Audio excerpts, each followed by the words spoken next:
All right, so this is another Sachem conversation. This is a special one. First time we're doing this with multiple people in a sense of posthumous honor. Obviously, Don Woolley, one of the all-time greats from Sachem in the classroom, on the field, as a soccer coach. We're going to talk about him and his life and his legacy. The Sachem Conversation's purpose is to document history by the people who made it. And in the case of Don Woolley, people who played for him, were friends with him, who coached with him, took over the program from him, managed the athletic operations with him. So these are some incredible people. All of them Sachem Hall of Famers: Tom Sabatelle, Ray Fell, Frank Schmidt, all of them associated with Sachem soccer in some way. And all of them very close with Don Woolley. So it's a really special treat to be able to talk about the man, the myth, the legend, document it. These interviews will be on hand at the Sachem Public Library and in the libraries at Sachem North and Sachem East. And I'm just excited to chat with you men today about another great individual. So thanks for joining me. Thank you again, Chris, for doing this. Great to be Yeah, thank you very much, Chris, for doing this. He was a special person, absolutely. Yeah, so when I had spoke to him only one time, and I'm grateful for that one interview I did with him. We're probably talking 11, 12 years ago. And I didn't know, but Sam Cario ran into him at a gas station somewhere. And basically, the conversation was struck about education and teaching. And before you know it, an interview is set, and Don Woolley's teaching in Sachem and leaving an impact for over 35 years. It's amazing how those stars align sometimes. And, I'm not even sure how some of those things happen, but the universe works in mysterious ways. And Don Woolley was one of those founding fathers of Sachem. You think about Walter Dunham and you think about Don Woolley's. You need coaches, you needed teachers, you needed very disciplined individuals to help build something that really didn't exist. He was hired in 1956. And Ray and Tom, you had seen him as student athletes in Sachem. You saw him as this younger model individual to look up to. Can you talk about the first time you met him, the first impression, wow, this guy's got something special, obviously something that you respected for the rest of your lives? And if you want to start, Tom, kick it off. I probably met him first. I'm sure I did, because I had just gone to Sachem in 55 in November. So in the fall of 56 was the first time that I went out for a soccer team. I didn't know what it was, but we were at a meeting and they brought Don Woolley in. Had all the athletes getting physicals and stuff, and they brought Don Woolley in. All he had to do was say hello to people, and everybody fell in love with him. It was instantaneous that we were attracted to this guy, his speech, his vigor. It was great. And then he did so much for so many, and he started right from the very get-go. How about you? It was funny, Chris. Tom said he met him in 56. In 1957, Gate Lot Elementary School was the high school, and it wasn't big enough to house all the students. So all the seventh graders in the district went to Waverly Elementary School, and Don Woolley was the phys ed teacher at Waverly Elementary School. And of course, he was coaching at the high school. He's coaching soccer. So my first experience with him was in the phys ed classroom at Waverly, but also Don and Fred Kreutzer each had to teach one section of science because they didn't have enough science teachers. So luckily, I just happened to be in his science class. So he was my science teacher at Waverly Elementary School, and he was the phys ed teacher. And at Waverly, they had a seventh grade soccer team. So all the players played soccer, and of course, he was very instrumental in encouraging you to go out for the soccer team.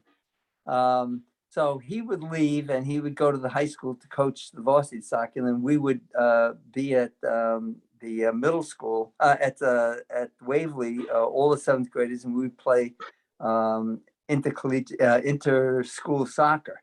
And it was interesting because he would always, when the varsity had a game, he would take 4 or 5 of us. He would load them in his car, and he had a car that had no shift. He used a Screwdriver. a screwdriver to Yeah. shift the car.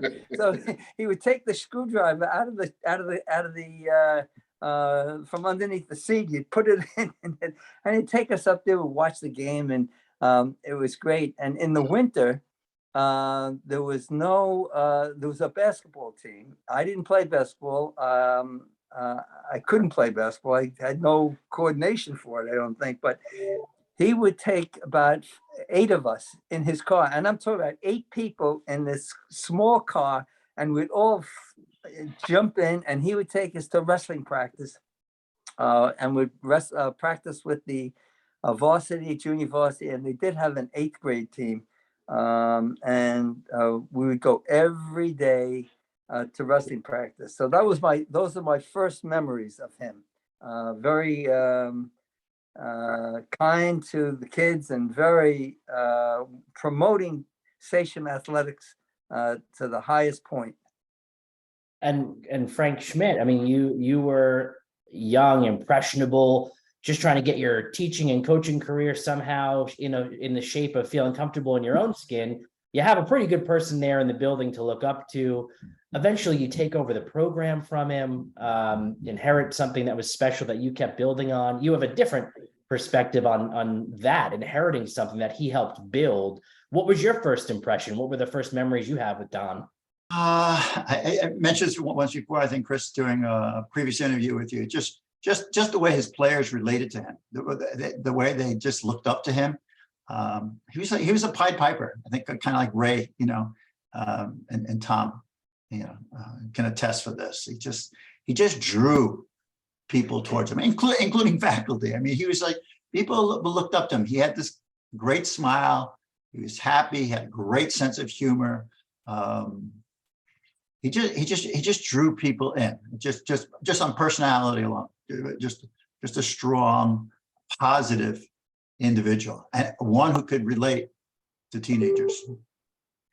Something that I thought was interesting, if you're thinking about the formation of Sachem, and he's coaching and building a program with a very new district where there's no youth system, very limited amount of playing time at that point, late 50s, early 60s. You just, all of a sudden, he creates a county championship soccer team, though.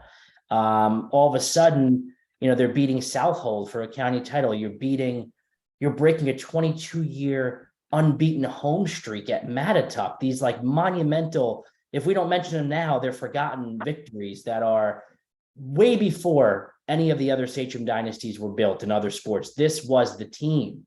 This was the thing that got on the back page of the newspapers. This was an initial piece of Sachem's identity when it really had no identity at that point other than being something new. And I've had spoken to Ray about this years ago, that same story about Coach Wooley, where you spoke about that Mattituck win and I believe the county championship. Can you guys talk about those moments of top level soccer at the county level and how Coach Wooley rallied the team that was, again, just trying to find its identity at that point?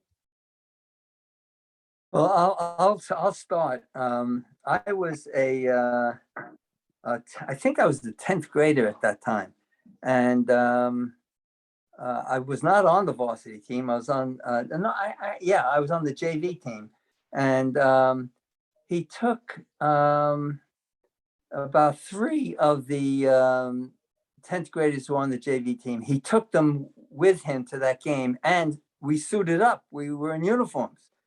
And the thing to this day, probably one of the most impressionable things that happened to me at Sachem, it's the county championship game, and we're sitting on the sideline, and all of a sudden he calls to me, "Ray, get in there."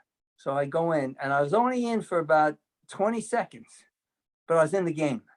And I just thought it was his way of saying, listen, you're good, and you're going to be a major player here at Sachem, and you're going to remember because I'm going to put you in this game. And I had no business being in the game, and I was in for about 20 seconds and out, but it was 20 seconds that I'll never forget.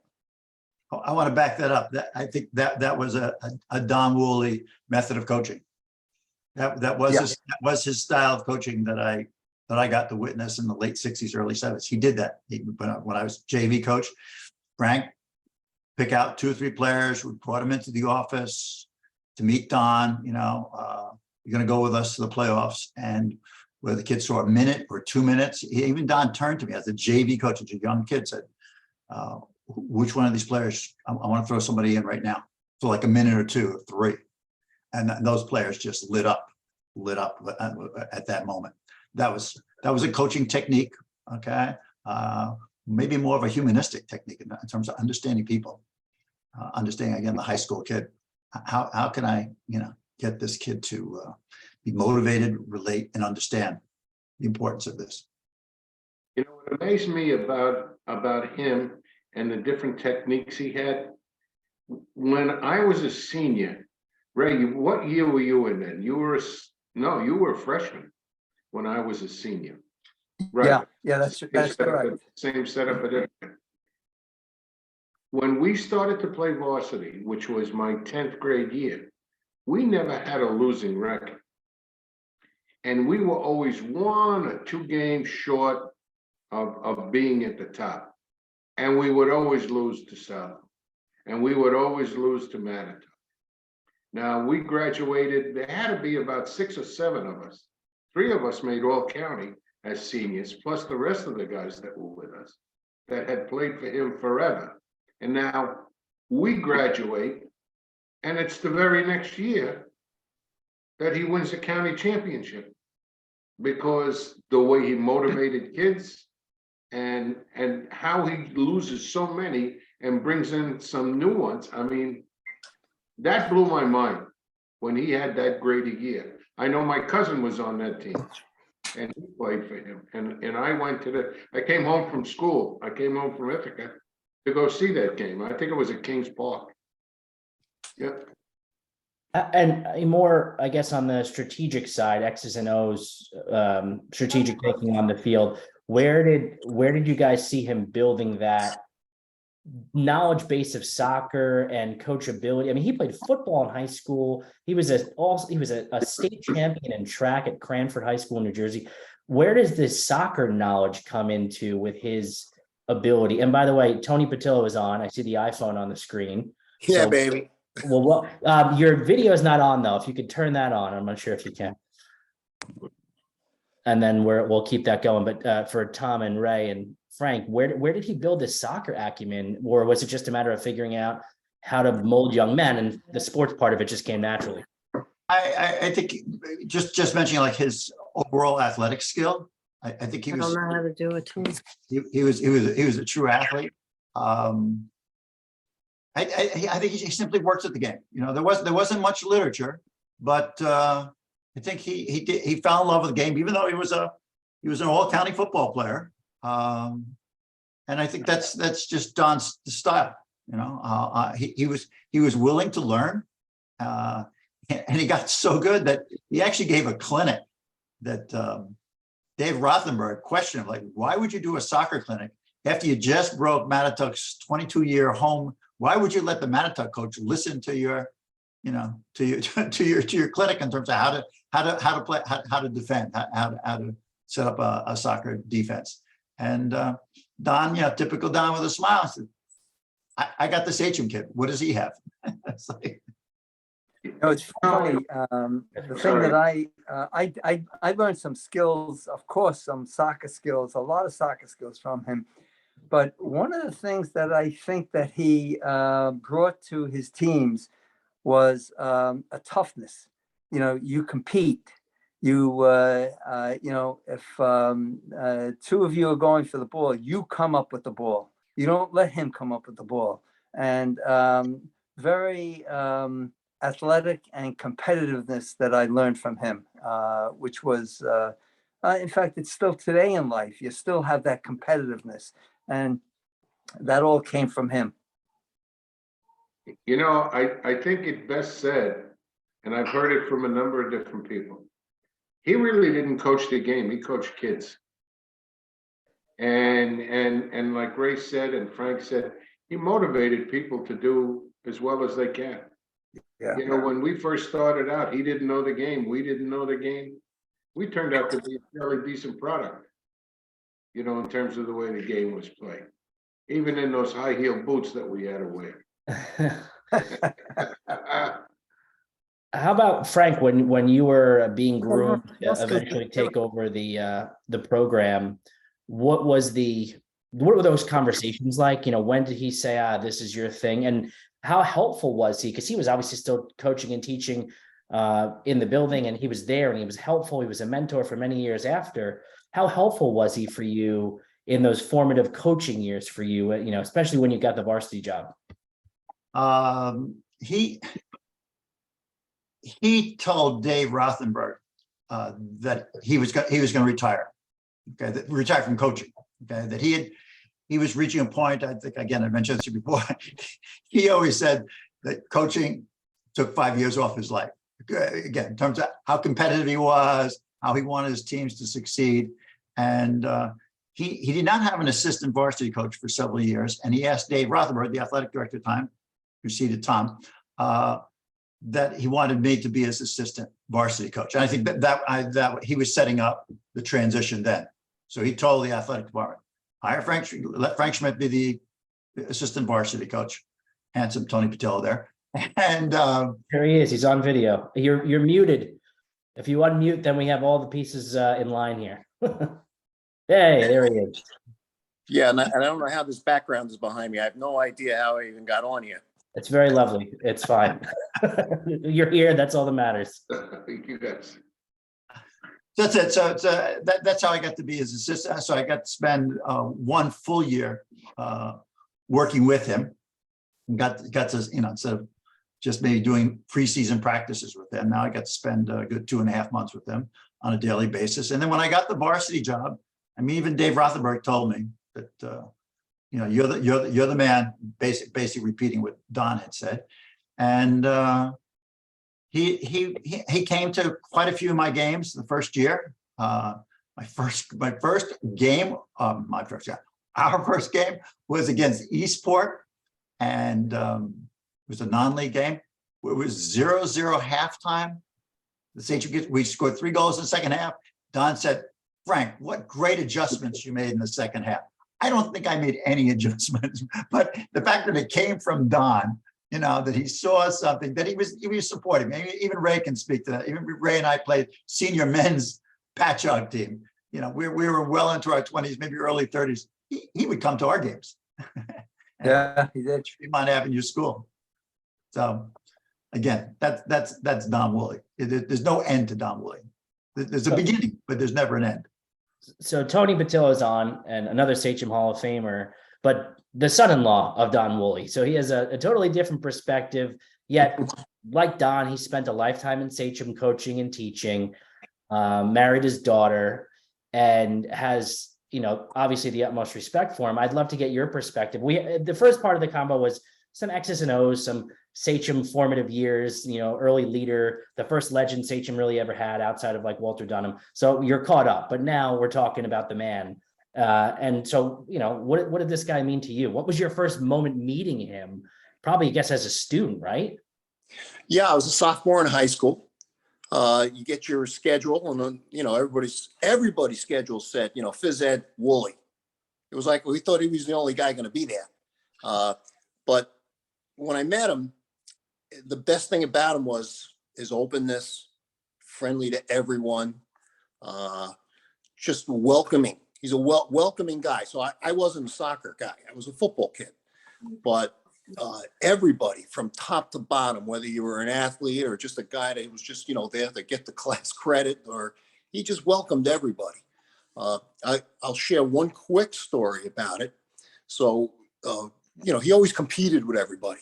He was not a, just here, roll out a ball and let the kids play. He was going to be there and play. Water polo, the basketball, the badminton, all right, tennis. We'd go up and play tennis on that hill up there. And the only way you knew that you had to go back to class, they'd blow some horn. You'd hear this horn beep come out of the building. You had to run back down, shower up. But we get into these tennis games. And in particular, we had a foursome that we were using all the time. So the bell would ring, and Don, if we were in the middle of the game, no, nobody's leaving. I'll write you a pass. Okay, great, Mr. Woolley. We keep playing. Boom, boom, boom. Well, the period after that class was a science class. I was a first-year teacher. And I went to class, maybe a couple of times late, presented the pass. And then the guy was like, listen, you can't be coming to class anymore late. I said, well, I'm sorry, I got to pass, So he goes, no more. I did it again. And then he said, listen, he says, I'm telling you, come late to my class again, I'm going to fail you. So I'm a sophomore in high school. What do I know? So there we are playing tennis again. And bell rings. I said, I got to go. Mr. Woolley, what do you mean you got to go? He's all sweaty and everything. You're not going anywhere. We got to finish this game. Mr. Woolley, I can't be late. My teacher told me he's going to fail me. Who's your teacher? And I said the name. He goes, I don't even know that guy. I said, well, he's going to fail me. Serve the ball. Okay. Serve the ball. I'm not going to, fight Mr. Woolley. Go to class with the pass. Guy takes it. I just sit down. I'm thinking to myself, oh, it's over for me. I'm done with this class. Well, the next time it happens, I tell Mr. Woolley, Mr. Woolley, don't worry about it. I took care of it. Well, all right. Serve the ball. Go to class with that late pass. Guy just takes it from me, doesn't say a word. I just sit down. Years later, we're sitting at the kitchen table in St. Augustine, and I relate the story about, I couldn't believe it. The guy let me come back, and my mother-in-law looks at Don and says, you never told Anthony. Tell me what? Oh, well, he went to find this guy, and there was pretty much of a ruckus. I don't want to say but there was guys had to hold him and whatever else, and things were going back and forth. And the guy realized, oh, I'm the new guy here, and this guy, he runs the show. So it was interesting. Of course, my grandkids with their eyes went wide open, like, what? Pop-Up did what? Don't worry about it. Don't worry about it. I took care of it. So he was the guy that was like, I'm going to take care of this, and that's on the academic side, I guess. But, otherwise, it was a great time playing for him. And, of course, I didn't meet his daughter till 10 years after high school. So he had nothing to do with that. But it was just a luck of the draw. When I had spoken to him and wrote that story about him, like I said, probably 12, 13 years ago already, we spoke a bit about his Korean War service. And, he's a veteran, but it's a very interesting story. It's not like your standard, went over there, came back healthy and safe. Like the guy was in the brush, literally gets stabbed by a bayonet, stays silent while the enemy is thrashing around looking for whoever may be on the ground. Like it's one of those classic, unbelievable war stories, but he didn't really speak about it too much, right? You guys told me it was something where he was a prideful veteran. He did it because that was what you did at that time. How did you guys find out about that? Did you ever talk to him about that experience? I mean, I'll throw it out to the group, whoever wants to go. I know you've all spoken to him about it, so. I'll comment. When I was Don's assistant varsity coach, we're in the coach's room and changing after practice, and I see this significant scar in his shoulder blade in the back, and I asked Don about it, and that's when he told me about the Korean War experience. He said, I'll try not to take up too much time on this. He said, we were asked to, we were asked to check out this factory. They wanted to send 3 or 4 or 5 of us out, see if this is like a munitions plant, but don't get caught, because I think there was there might have been a time when they were talking about a peace treaty. So things were supposed to be, no activity, no military activity supposed to be going on. So he said, we did the Hollywood thing. We muddied up our faces because we're going to go in the middle of the night. And we went, we checked out this factory, nothing. It was just a regular factory. There was no munitions there. And on their way back, they're basically walking along the trenches of a road, and they see these lights from trucks coming. So they just dive into the weeds and wait for these trucks to pass, and the trucks stopped. And they're like, you got to be kidding. There's no way they could have known we were here. And that's when they started poking around in the ditches, I guess suspecting that someone was there. And Don got hit with a bayonet right in his back. And I said, what was the feeling like? And he goes, it's like just like a burning torch. And then he pulls open his mouth and he shows me his back teeth. He said, so not to make any noise or give it our position away, I just crunched down on my teeth and I broke all my back teeth. And said they never, the guy must have just taken his bayonet out and kept poking around, probably cleaned his bayonet as he's poking around. They all got back on their trucks and they left. And so Don and his buddies, the buddies found Don. And I asked Don, I said, how did you not scream? And he says, Frank, I didn't do it for democracy. I didn't do it for the flag. He says, this is what you knew your friends, you knew your buddies would have done the same thing for you. I could not give our position away. I could not allow that to happen to my buddies because I knew they were going to do that for me. So that, and Don, right, Don kept that. He said, and when he told me that, he said, don't ever tell anyone. So I kept my promise. I kept my promise for the next 20 plus years because I started to use the story as one of my lessons on group behavior. And I told him there's a colleague or a friend of mine and told him about the experience. And his last year, I said, Don, you got to give me permission to tell the story. So I think I shared that story at his retirement dinner in front of hundreds of friends and colleagues who did not know about Don Woolley and that experience. Don Woolley, the hero. Ray, you've spoken about wanting when you were younger to grow up to be like him. He was such a mentor figure that, you've had a lot of guiding principles. You've gone on to be a superintendent of schools. You're mayor of Bellport. He would be proud of all of you based on everything you've achieved. Do you feel like you've lived up to the expectations, Ray, and then Tom and Frank, of what he would have wanted in his players? Well, I would like to think I lived up to the expectations. He was a very principled person. He would teach you always to do the right thing, and I think that that is something that I will always remember. My father did a lot of traveling, so he wasn't home all the time. So Don actually became very much of a father figure for me, and I've always appreciated it. And his guiding principles have always stayed with me. What about you, Tom? He and I had some nice talks, especially when I became the athletic director. And he's this guy I looked up to my whole life. And as you talked about earlier, yeah, he was the inspiration for me to go to school. He was the inspiration for me to be a physical educator. And when I became the athletic director, years into the job, he told me once, he said how very proud he was of what I had done, between teaching and becoming an AD. And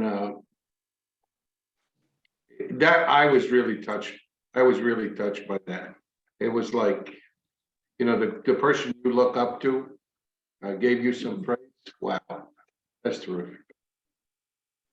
How about Frank, when you were building your iteration of the program years later, winning state titles, playing for state championships, All-Americans, Division I players, we have pro players, did you ever have that conversation like, wow, look what we built, look what this thing became? He started it when Sachem was nothing.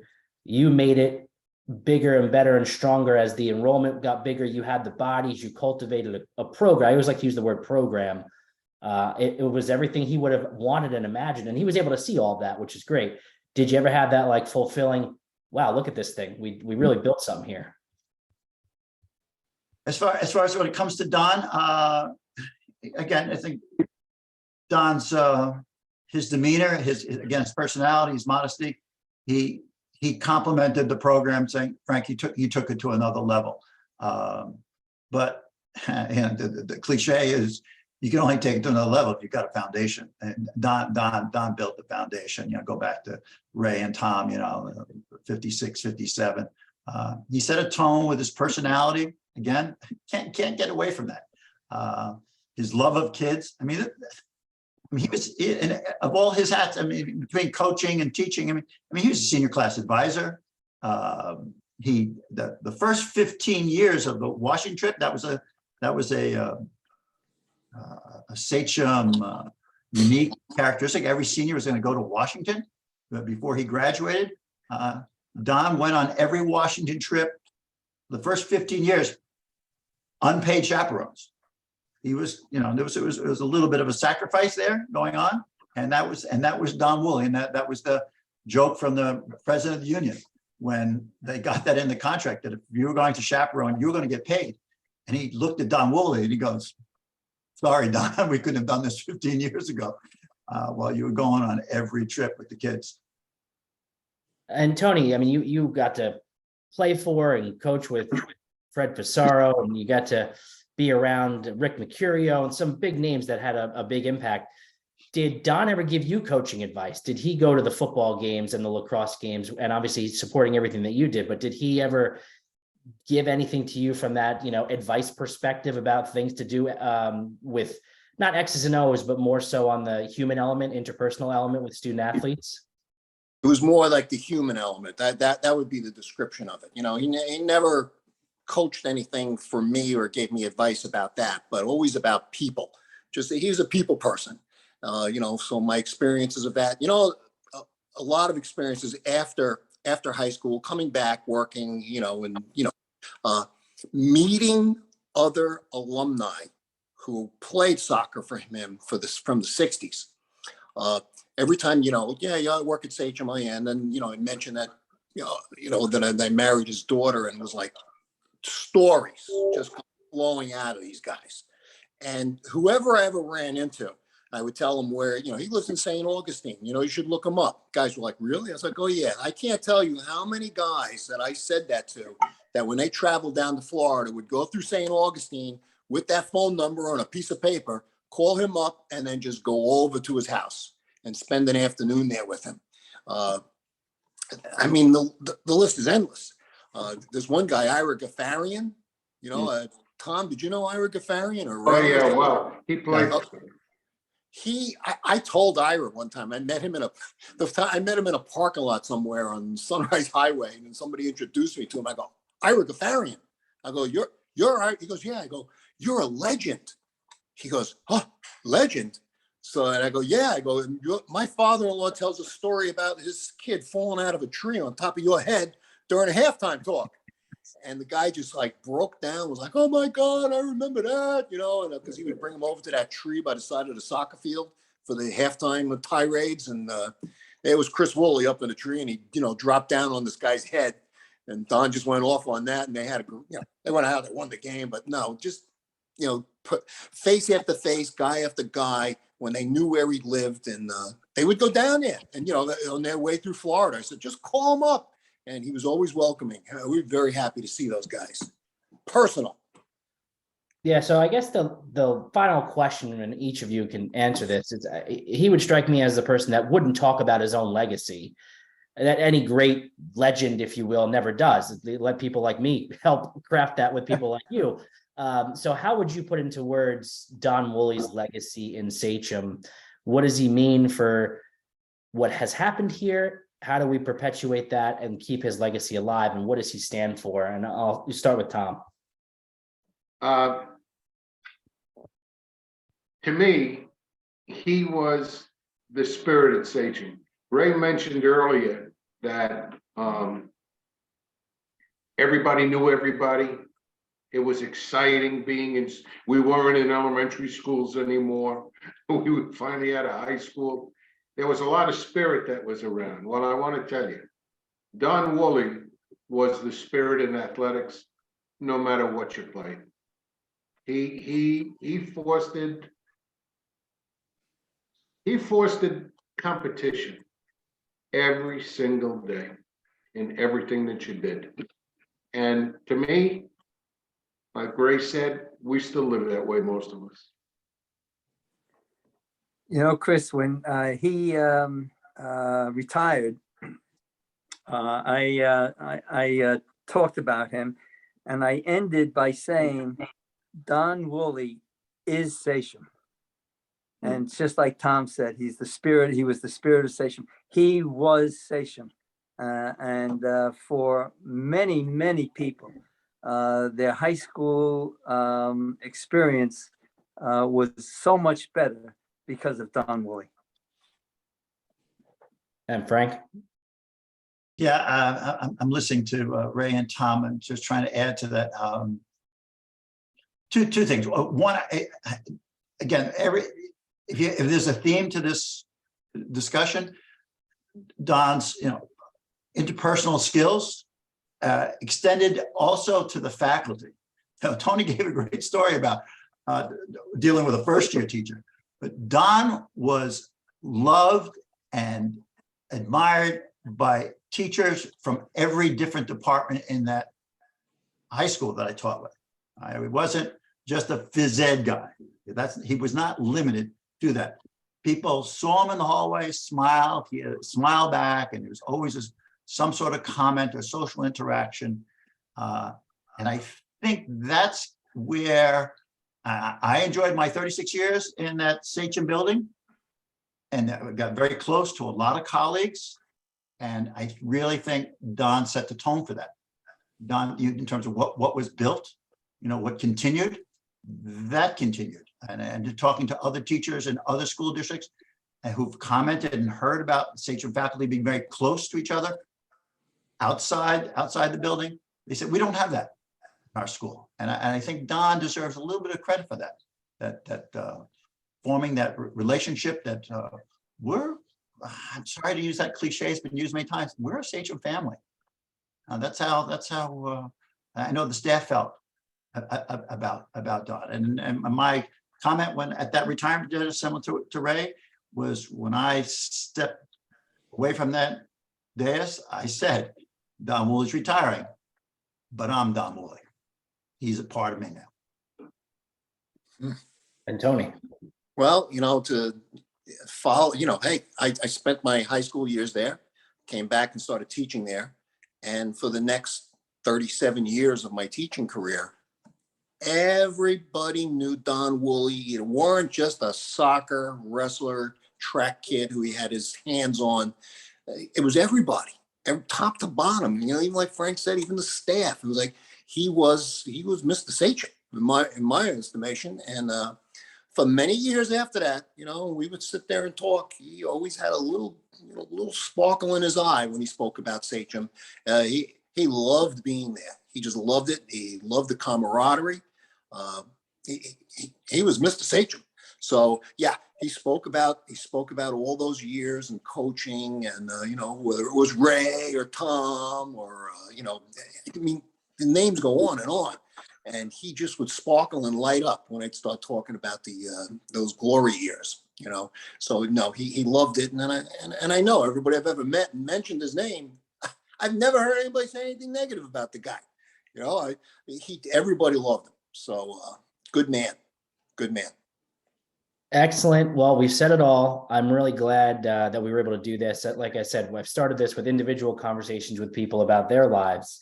Well, I can't talk with Don, but I can talk with the people who knew him the best and knew him from a Sachem perspective. And legend, American hero, educator, builder, laid the bricks of what Sachem was to become. And I don't want to forget that. I want people of this modern era here to understand who we are, why we were so successful for all those years. And it's because of men like you as well, who followed in those footsteps, that carried on that legacy, that we get to talk about him today, that we could witness all the great success that Sachem had. And I just want to make sure that we don't lose that spirit. I want to make sure that we remember who we were so we can figure out where we're supposed to go, because I feel like that's an unanswered question of where our future is in this district and this community. But conversations like this make me happy, and I hope that they mean something for the thousands that wind up watching this, because that's the traction that these videos have gotten in recent months. So